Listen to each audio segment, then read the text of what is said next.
Hello everyone, welcome to my channel. आज हम इस वीडियो में बीएससी फर्स्ट सेमेस्टर केमिस्ट्री के यूनिट 2 केमिकल बॉन्डिंग पार्ट 1 का एक इम्पॉर्टेंट कॉन्सेप्ट, एक इम्पॉर्टेंट टॉपिक जालक ऊर्जा लैटिस एनर्जी के बारे में डिटेल में डिस्कस करेंगे। बहुत इंपॉर्टेंट टॉपिक है, इंपॉर्टेंट कॉन्सेप्ट है बीएससी सेमेस्टर एग्जाम्स के लिए। सो उस अकॉर्डिंग आपको ये प्रॉपर रिटन नोट्स प्रोवाइड करूंगा हिंदी में, जो आपके सेमेस्टर एग्जाम के प्रिपरेशंस के लिए बहुत हेल्पफुल होगा। एंड इस पर्टिकुलर वीडियो में जालक ऊर्जा क्या होता है, इसका बेसिक कॉन्सेप्ट समझेंगे।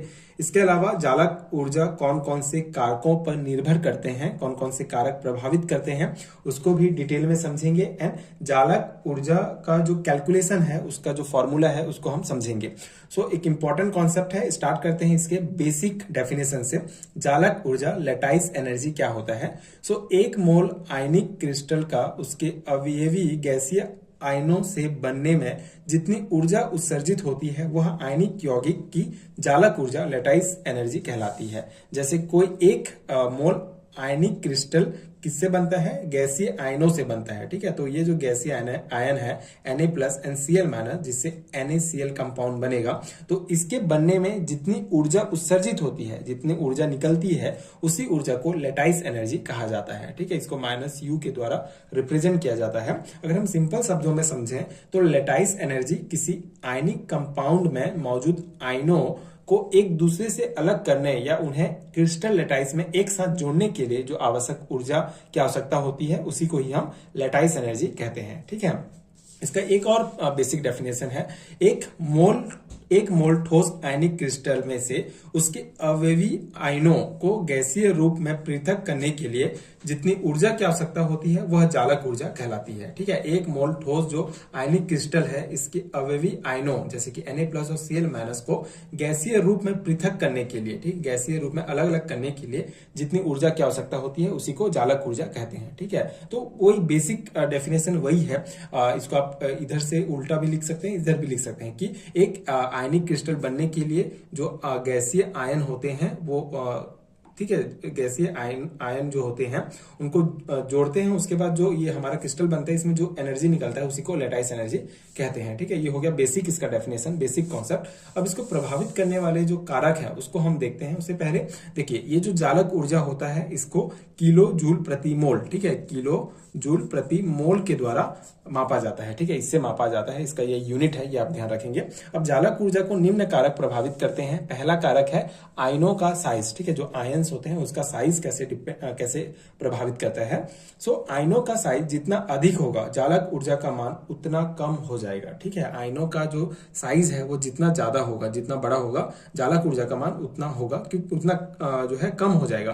क्योंकि आयनों में क्योंकि जो छोटे आयन्स होंगे, तो छोटे आयन में आकर्षण बल अधिक होता है, जिससे लैटिस एनर्जी बढ़ता है। और आयनों का अगर साइज जो है वो बड़ा हो जाएगा, तो उसमें जो आकर्षण बल होगा, ठीक है, जो फोर्स होगा, वो अट्रैक्शन फोर्स होगा, वो जो है कम हो जाता है अगर साइज बड़ा है, तो जिसके कारण जालक ऊर्जा का मान भी जो है वो कम हो जाएगा। ठीक है, ये एक पॉइंट ध्यान रखेंगे आप। यही कारण है कि CaCl की जालक ऊर्जा NaCl से अधिक होती है। ये एक एग्जांपल आप ध्यान रखेंगे। CaCl की जो जालक ऊर्जा है वो NaCl से अधिक होती है, क्योंकि CaCl का जो आयनों का साइज है वो छोटा होता है NaCl की तुलना में। ठीक है, तो ये एक पॉइंट हो गया हमारा। सेकंड है आयनों पर आवेश। आयनों पर आवेश, सो आयनों पर आवेश जितना अधिक होता है, जालक ऊर्जा का मान उतना ही अधिक होता है।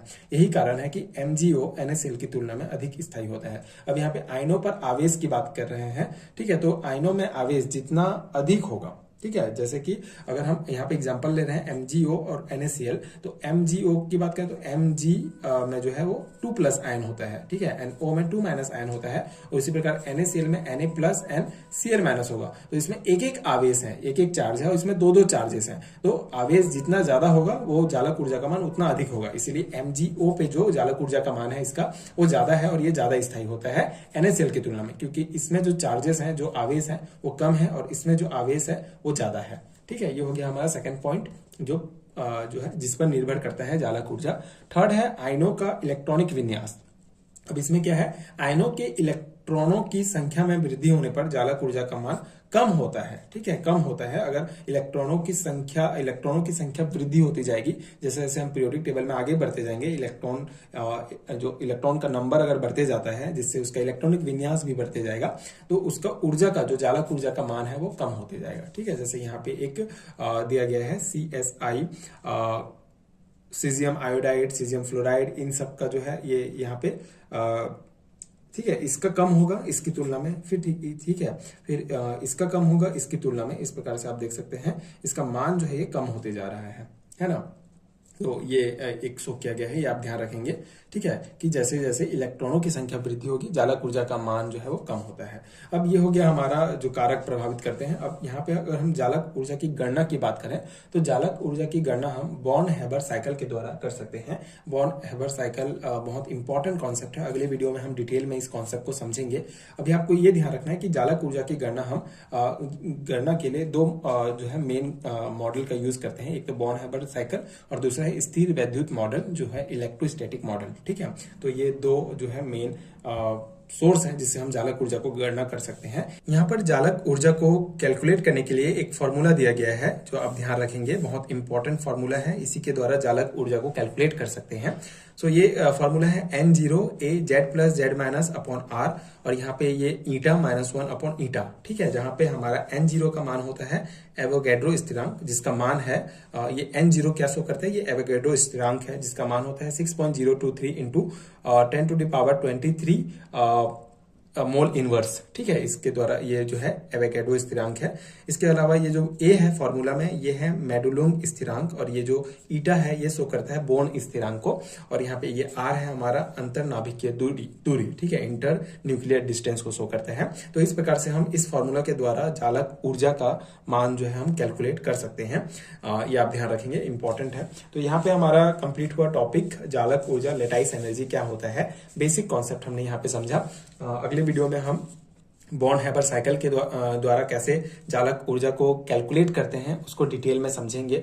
एंड आई होप कि ये वीडियो आपके लिए हेल्पफुल रहा होगा, ये कॉन्सेप्ट आपको समझ में आ गया होगा। ये पर्टिकुलर बीएससी सेमेस्टर एग्जाम्स के लिए नोट्स प्रोवाइड किया गया है। तो अगर आप बीएससी फर्स्ट सेमेस्टर के स्टूडेंट्स हैं एंड आपके सिलेबस में टॉपिक दिया गया है, तो डेफिनेटली ये वीडियो आपके लिए बहुत हेल्पफुल होगा। एंड अगर आपको हैंडरिटन नोट्स है, ये पीडीएफ फॉर्म है, तो नीचे डिस्क्रिप्शन बॉक्स में आपको पीडीएफ स्टोर का लिंक मिलेगा, आप वहां से चेक कर सकते हैं। एंड अगर आपके लिए वीडियो हेल्पफुल है, तो आगे के वीडियोस देखने के लिए चैनल के साथ जुड़े रहिए। And thank you so much for watching.